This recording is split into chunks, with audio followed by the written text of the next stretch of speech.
President Cyril Ramaphosa says the country will soon receive its first consignment of COVID-19 vaccines from the Serum Institute in India.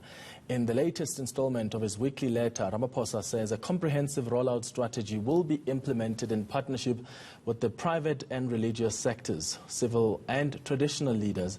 But is the country getting the first batch by the end of this month, as promised by the Health Minister? Masego Rahlaga takes a look at what's been said about the vaccine so far.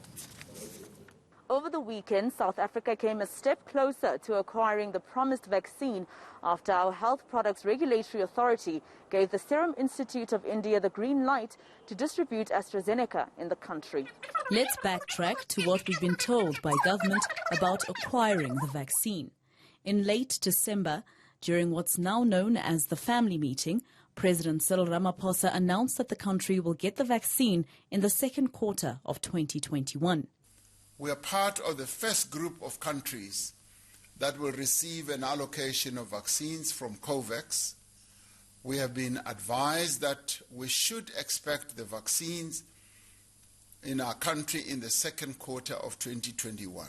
This didn't go down well with many. Opposition parties lambasted the ANC during an urgent parliamentary sitting about a week later. The rest of the world did not waste any time, but this government did.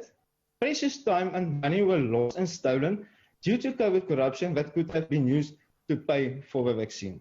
But during the same sitting, the health minister made an announcement that made them keep quiet. South Africa will be receiving the first 1 million doses of vaccine in January and another 500,000 in February from the Serum Institute of India. Shortly after that, we have to date secured 20 million doses to be delivered mainly in the course of the year. But the main opposition was not quiet for long, threatening to take government to court if Ramaphosa doesn't provide a detailed vaccine rollout. There's not one single COVID vaccine in the country yet. Other countries have already vaccinated millions of their citizens, and we are yet to vaccinate a single person. We have written to the President to demand transparency on all of these important questions, and that if we do not get that transparency within a reasonable amount of time, that we approach the courts to ensure it. The President says the plan is to rope in the private sector, civil society, as well as religious and traditional leaders. The Health Department confirmed that it's on track to receive the first batch by the end of the month. That's at the end of this week. Masego Rahlaga, Johannesburg.